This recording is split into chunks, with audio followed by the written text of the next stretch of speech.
Christian parenting.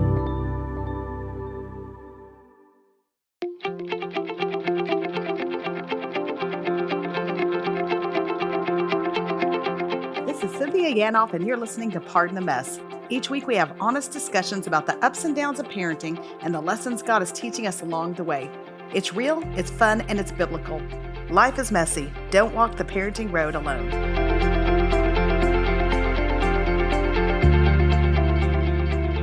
Hey guys, welcome to Pardon the Mess. I'm glad you are here. We have a fun show today.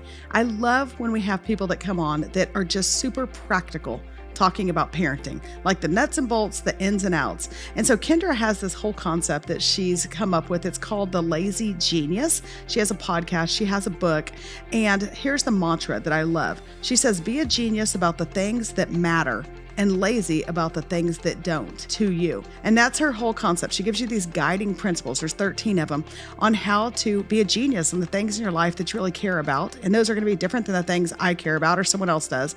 But then it's okay to be lazy about the things you don't. And so let me tell you up front, I was totally taken off guard because she asked me if I could just relay something that's kind of hard or that I struggle with in our house so that she could use these principles and show us how it works. And I was so lame because I wasn't expecting the question. So I just want you to know it's one of those like on a job interview when they're like, what's your biggest weakness? And you say, I'm just too faithful and loyal to the job. That was kind of the answer I gave. I told her that I struggle because my preschooler doesn't eat well. And yeah, that is annoying, but let's be honest, there's much bigger struggles going on in this house. So I just want to call myself out on that and let you know that that's coming your way. But it was super fun how she worked through that with me.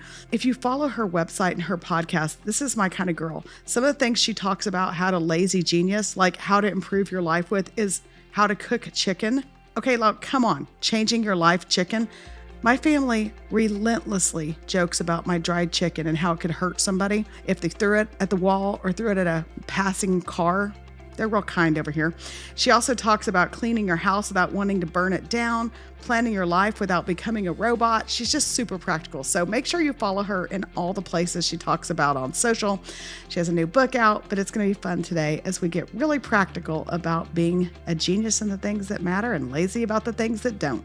Here we go with Kendra Adachi.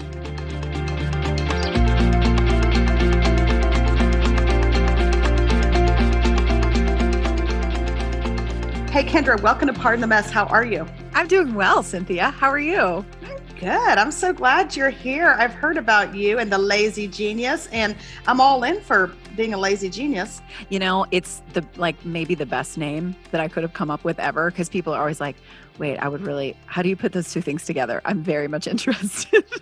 Because we want to be lazy, but we don't want to be like only lazy. So Well, it's like the yin and the yang. You feel like you can be kind of lazy if you're a genius. But before I knew what you were talking about and kind of your book and your podcast and all that, I was thinking, based on the name, maybe it's like our kids that are like underachievers. And like, we've got all these brilliant kids. And I was like, well, this is going to be a long interview for me because I don't really raise genius out in this house. We just kind of raise mediocre.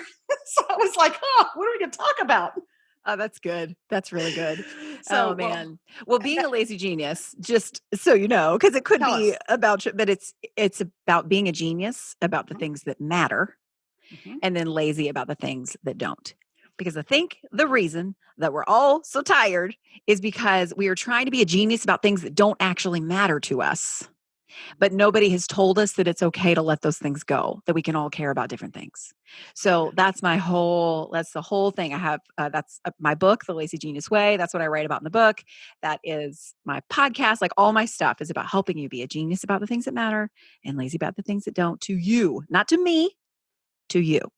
Which is such a great clarifying point, because there are things I would think, instead of you coming universally and saying, you shouldn't care about any of these things. Well, some of those things maybe I do care about, or you do, vice versa.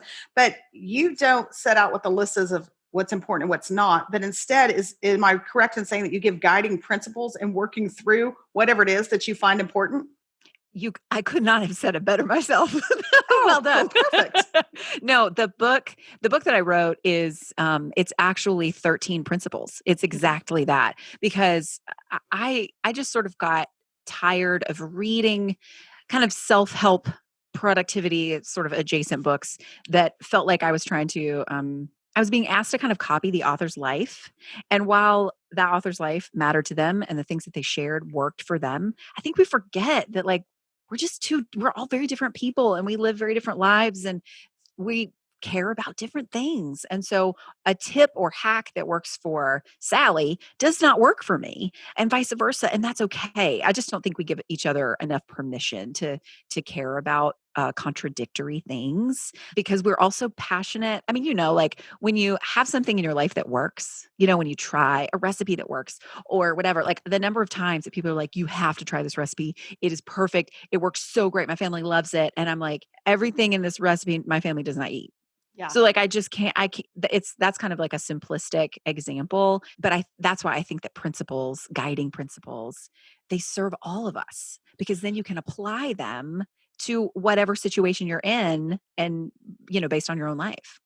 I think that's so good. And I think when you were saying that, I'd even take it a step further when we're reading the other stuff or we're hearing how other people do things. Not only is it maybe not necessarily that important to me, but then I sometimes start to feel bad like, oh, that should have been more important to me, or that's the correct way to do things. And so the fact that I'm hanging out in this other lane, well, I'm misguided. But really, at the end of the day, the Lord has created us so individually and uniquely and called us so individually and uniquely that sometimes it's just learning to run your race and run your race well versus trying to figure out everybody else's race, right? Totally. It's a friend of mine uses the phrase like stay in your corner of the pool. Like it's not like stay in your lane, like you're not allowed to talk about this. It's more like it's a big pool. Like we Yeah. can all just kind of like have our little area and we don't have to necessarily like look around. We can look around at what other people are doing. And honestly, if I may offer, what I really hope, honestly, is that we can eventually as a culture, and I think especially as just like women in kind of the evangelical space, if we can start to look at each other's lives and not compare them to our own. Like, can we, because we compare so quickly, we compare what we're doing poorly, what we think we're doing better. We're always putting ourselves, well, at least I tend to, like we're putting ourselves on a spectrum of like what it means to be a good mom and a good friend and a good wife and all the things. When the reality is, like you just said, we're all made so differently. There are so many different, I mean, there are people who have a similar personality to me and their lives still look completely different because there are too many factors. There are just too many factors. And so rather than like looking at our set of factors against someone else's set of factors and being like, well, who's doing it better? That's not a question. I feel like we're just asking the wrong question. I just want to be like, so tell me about yourself. Who are you? Without it being like a moral judgment on who I am. Like we can exist next to each other and be different. It's great. Ooh, that's good. We could spend 2 days on that. But okay, so what I was hoping we could do is you could share with us some of the principles. I know there's 13, and I know there's a book people can read to get all 13, but maybe share with us some of your favorite or if there's some most significant. And then after that, everyone stay tuned because we're going to get to practically how are we going to implement those in the normalcy of life. And I know some of the things you talk about is everything from how do we apply that in our friendships or staying sane during the holidays or cleaning the house, those kind of things. So we'll get real practical. But can you start us with some of the principles and kind of walk us through that little road? Yeah. Well, I wonder if this is okay with you. Do you have a situation like in your own life right now that's like kind of challenging that we could actually lazy genius together and I can use some of those principles and kind of like we can sort of unpack a few of those things and Yes. Well, I mean, my house is perfect and I'm raising 3 perfect kids and my marriage is I'm just kidding. Anyone who listens knows that's why we're pardon the mess. Who knows what's going on? Of course. I'm going to give you one because I think it's in your lane, and we're not talking about lanes, so maybe it's in your corner of the pool. But all the things. I was reading this, and we talk a lot about teens. I have 2 older ones and then a little preschooler. One that's really driving me crazy right now that with my 4-year-old, and you have a 4-year-old, is my 4-year-old eats 3 things. And like and not 3 healthy things. All of you who are out there are like, well, it's fine if it's sweet potatoes. It's not. It's not sweet potatoes. No. Okay. It's foul what this child wants. And so I was really dogmatic and judgmental with my first 1 or 2, like kids eat a full variety diet when you feed it to them. I've just trained them well. I was kind of I didn't say it out loud, but I kind of thought that until we had this little guy that we've adopted. And he's precious and wonderful, but the child does not eat anything. And so let's be practical. I've seen that you've talked about that. What do we do? Yeah. Okay. I have the same. So my 4-year-old's 3 foods are salami, strawberries, and like ice cream. Oh yeah. So I mean, there are other things, but like if I gave her that every single meal, she would eat it. Like she asks for salami on a constant basis. I go, and it's one particular brand. It's one particular brand. It's the Aldi hard salami, and I go and I buy 6 packs at a time Oh my because gosh. we go through it it's the worst. Okay, so Salami. I hear you on that. Here are a couple of offerings. One is the principle of living in your season. Mm. Okay, so I think that what we tend to do, specifically with feeding our kids, even, we assume the way that they eat when they are a year old, like when they begin to eat, is how they're going to eat for the rest of their lives. And so if they change, we freak out. Like, what if they start eating all the green foods and the sweet potatoes, and like it's so great, and then they find goldfish and then they never touch any of that other stuff again. And so Mhm. you ask yourself, like, well, should I have just not have given them goldfish? Like, should I only give them things out of the earth? So that they don't like want anything different. So I do think that there is an element of that that's a really important perspective for all of us in a situation like this, is to live in your season, because just because both of our 4-year-olds only eat 3 things right now doesn't necessarily mean that that's the way it's going to be all the time. Yeah. However, the other side of the living in your season is, well, let's say it sticks around for a long time. Let's say they turn into a 17-year-old that really only eats buttered pasta and rice and, like is afraid of everything else. Like, Yeah. I know people who are grown who only eat like buttered pasta and rice, and they're still great humans. So I think that there is an element too. This is another principle: essentialize. Okay, that's another principle in the book, is to essentialize. Okay, so we're living in our season. It's might not be like this all the time. However, essentializing is about naming what matters.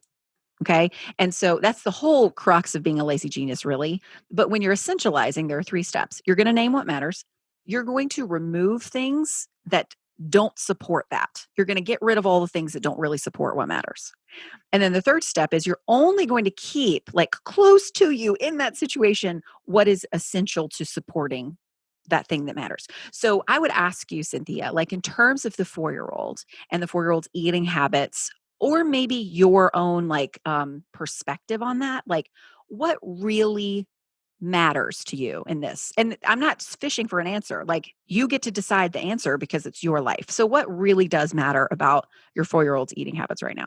I think what matters is that he's healthy, grows strong, and that he's getting, I guess, the right nutrition to have brain development. But the flip side of it too, if I'm very honest, is that it's a little bit of a power struggle. Mm, And I also want him to realize that there are certain structures in our home that we're going to worry about. And I think you yeah. maybe took care of that in the first one when you say live in the season. I don't think he's going to fight me on it in 8th grade, but yeah, Right. I think that's sort of, yeah, I think 2 levels of that. One is just, I want him to be healthy, a physical level. And then emotionally and spiritually, I want him to know, like, there is a structure and you need to obey and do the right thing. So Sure, sure.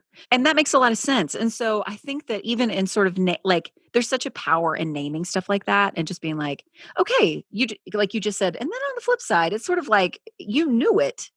But sometimes when we say things out loud, we're like, oh no, this is actually really important though. Like, I don't know that I really was giving this the kind of importance that it needed until I said it out loud.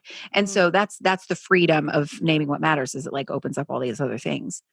And so I would say that in terms of essentializing, I'm not telling you what to do here. I think it's more like, all right, so if you are wanting to encourage him to sort of see that, like, we kind of have a rhythm here, like we have a structure here. We kind of have a way of living, and we're all part of a family. We're all in this together. We're on a team together. So we want to do this together.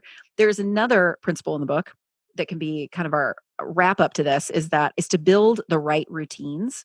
And the thing about routines, and it feels really important for this specific situation, is routines are not the destination. The goal of a routine is not to like sit in the same seat with the same pen and drink the same coffee. Like, that's really not the goal.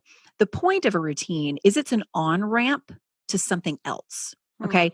A mhm. routine is taking you somewhere that matters. And so I wonder if for mealtime, and I would start small, that's another lazy genius principle, is to start small. I would start small and maybe pick like one meal, and maybe it's a snack that not everybody, that doesn't feel like it's got a lot of prep to it, or it depends on what you feel like is important. But maybe there is a place to like think about, okay, is there one meal where like, where do I want, what's your son's name? Are you allowed to tell me that? JB. Yeah. JB. Sure. Okay. And like some people have like fake names for their kids. I just wanted to be respectful of that. Okay, I got to think of his alias. Give me time. I know. And so, okay. So let's say that like you pick a meal and you say, okay, what do I really want JB to experience during this meal? Right. And it's not necessarily like, I want him to eat broccoli. That's not necessarily your goal. It's like, I want him to feel, I don't know what it would be like. I want him to feel like he's like an active part of the table, or I want him to, whatever that is. And so what you can do is think backwards, like what is a routine that we can have together that can sort of be an on-ramp to JB feeling like, oh, he's got some ownership here at this table.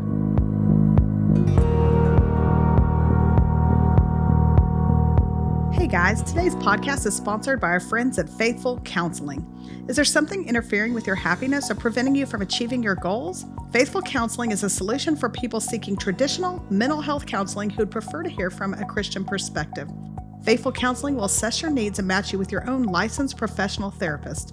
It's not a crisis line, it's not self-help, it's professional counseling done securely online. You can log into your account anytime and send a message to your counselor. You'll receive timely and thoughtful responses, plus you can schedule weekly video or phone sessions. It's more affordable than traditional online counseling, and financial aid is available. Faithful Counseling wants you to start living a happier life today. Go to faithfulcounseling.com/pardon the mess for 10% off your first month. Again, that's faithfulcounseling.com/pardon the mess. And join the over 500,000 people taking charge of their mental health with the help of experienced professionals.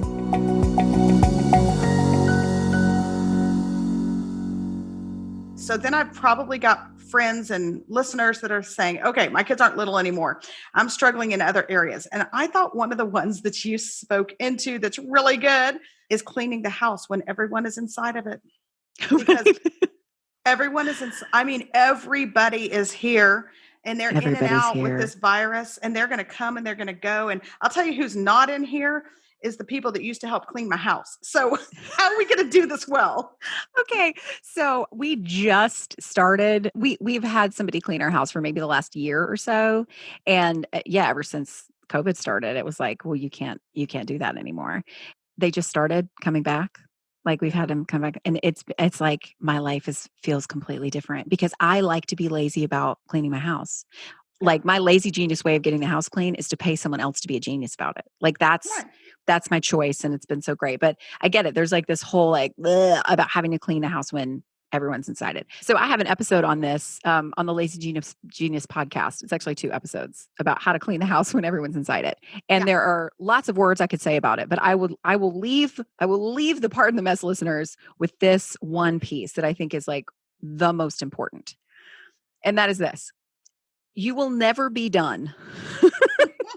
You will never be done, but you can be done today.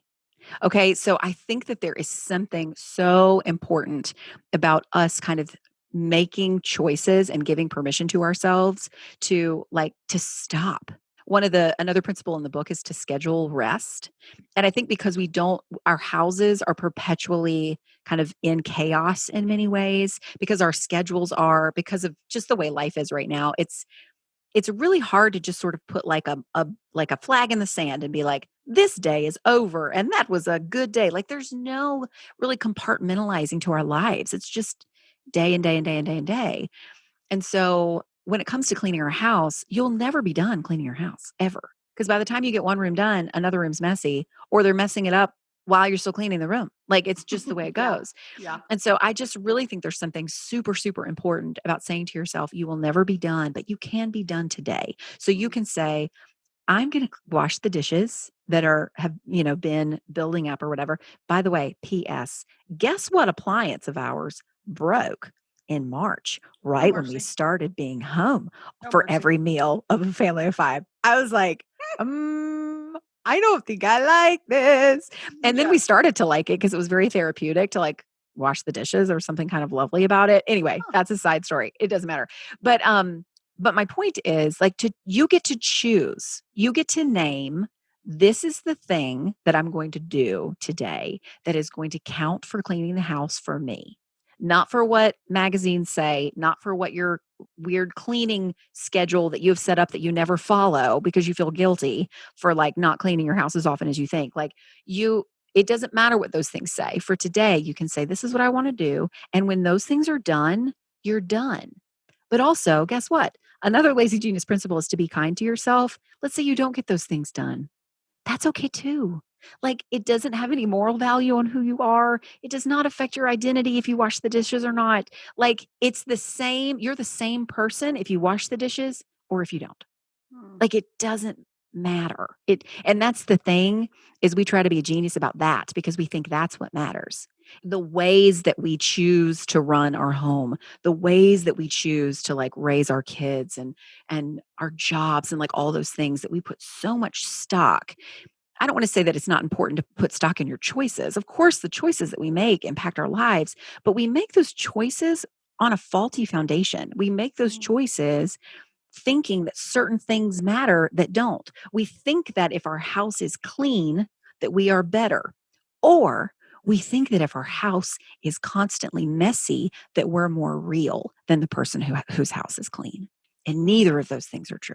Yeah. So it's about like giving yourself permission to be like, I would like to have this done today, and then I'm going to be done. But if it doesn't get done, that's okay too. Yeah. Yeah. There's such freedom in that. And so you said something I wanted to touch back on in there. You talked about rest. And I know that you talk a lot about that in your book as well, but just scheduling rest. And it reminds me of a couple of years ago, we decided just as a family, and like when you, I'm air quoting, decide as a family, that just really means you or you and your husband decided yes, and you told everybody else.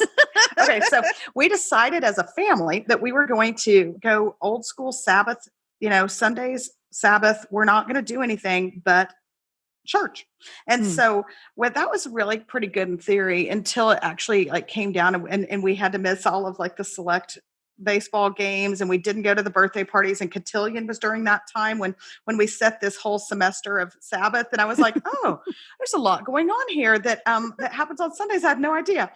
But that being said, it was maybe the best exercise my family's ever gone through. One, just because it's drawing closer to the Lord for all the right reasons and in all the right ways. But also my kids were at such peace and rest during that.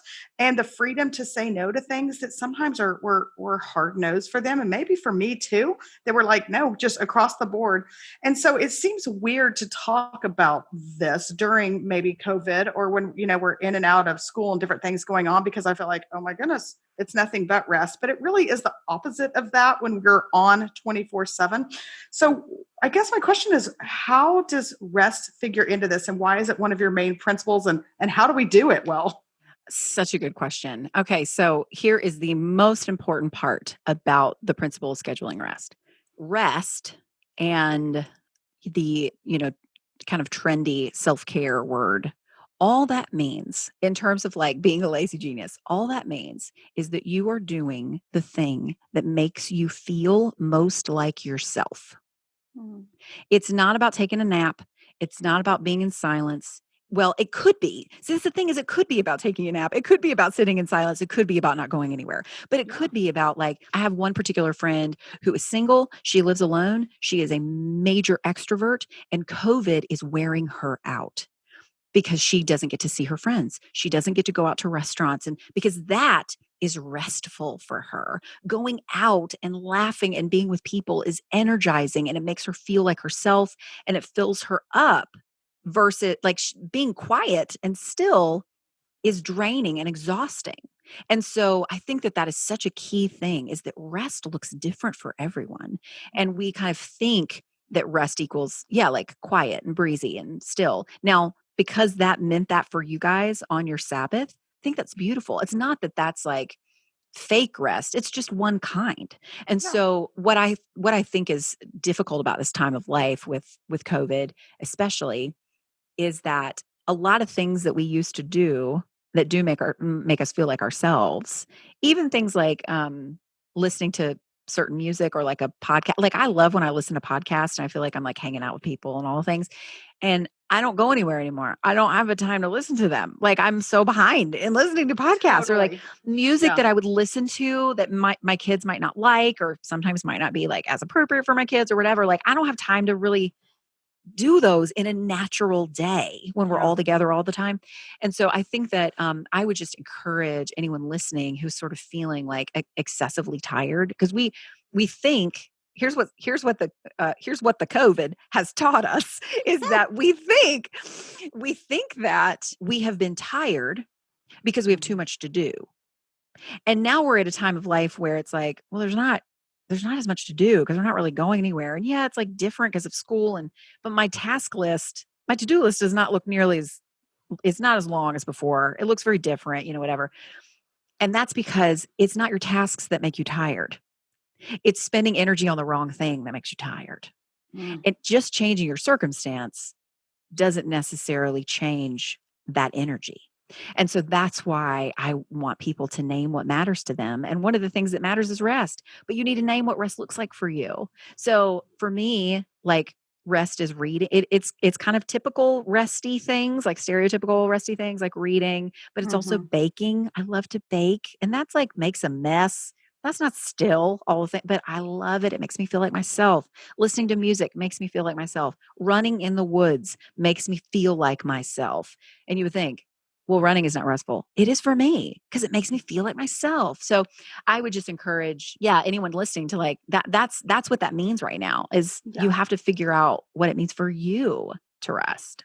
I think that's so good and so practical. My husband and I were just talking about this morning. And I think I just encourage people to figure out what it is for you, but maybe help your spouse identify it, your kids identify where they can get the rest. Like my husband and I were just saying this morning that I dealt with COVID pretty well when I can see my friends out on a patio at someone's house or whatever, because I'm extremely extroverted.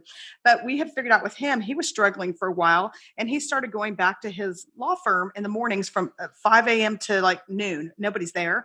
But for him, being away and having blocked quiet time, even though it's work to him, that's restful. And so this morning we're saying, isn't that interesting how the two of us are recharging in such different ways? And I think even for our kids, looking and helping them identify the ways that they can rest as well and what works for them and doesn't. I think that's just a key component of this all. So thank you for that insight. No, I love that. And the power of just naming that, because you kind of you just go through the cycle and then you say it and you start doing it. And it's like, wait a minute, this is working really well. Like I feel more like myself. And which is what we really all want, is we want to feel and live out of who we were really most deeply made to be. And I think that individual rest is such a huge part of that. So I love that. It's great. That's so good. Well, we've already heard a lot of the principles. There's so much in it that I'm excited to read more, but your podcast, you cover a lot of these topics too, right? You go through the topics and how to kind of lazy genius it through them. Is that right? Real practically?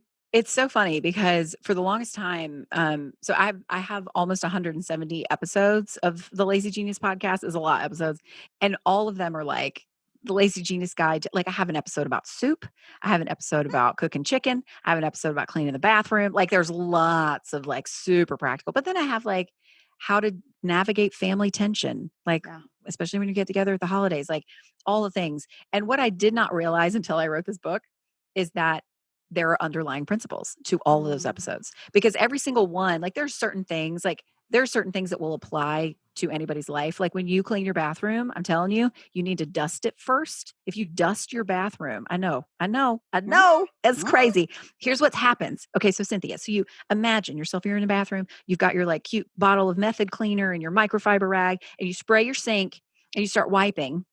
And then you have like all these little black and blue, like tiny dots that just are like collecting all over your sink, and you can't quite wipe them up. It feels like you just keep wiping and like, what is this?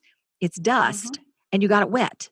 So if you dust your bathroom first, cleaning your bathroom is like much more of a breeze. I know it's the weirdest thing. So, but I have like an episode on like, here's the order. Here's a great order of cleaning your bathroom. But I did not know until I started writing this book that there were consistent guiding principles on all those episodes. So I don't know. There are certain things that I might have named in the past, things like start small, like you guys were building it too big. We're starting too big. You've got to start with small with one thing. But there are other things that I don't know that I ever really realized were existing until I put a name to them in the process of reading this book. So they're like all indirectly there for sure, all the principles. But because when I did write the book, I was like, all right, I got to test this out. Do these principles like legitimately lazy genius anything? Because I'm not going to promise that if I cannot prove it. So I went through every single episode and I was like, are there principles in each? Yes, there are. Every single one. Amazing. Okay. So it really is like a guidebook on how to lazy genius anything, on how to be a genius about anything that matters to you and how to be lazy about anything that doesn't. That is awesome. Okay. So what's the name of your podcast and how do the people find you on Instagram? Give them all the stats for you. Everything's Lazy Genius. So it's the Lazy Genius podcast. The book is The Lazy Genius Way. And I'm on Instagram at The Lazy Genius. Okay. Well, I'm just going to say any lady out there, any person out there that'll say embrace what matters, ditch what doesn't, and get stuff done. That's my people. So we all need to be following you. Thanks so much, Kendra. Thanks, Cynthia. This was great.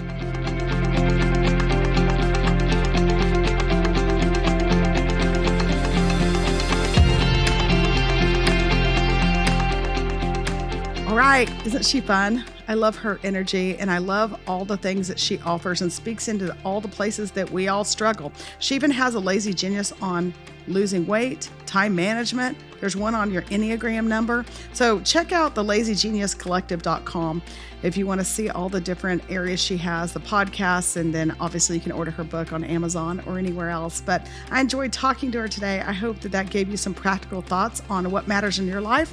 I know when we talked about scheduling rest, that's important, and especially in the middle of the days we're facing. It may feel like we're resting a lot because life has slowed down, but it's really, as parents, I think more stressful than it's ever been. So think through rest in your own life and what that looks like.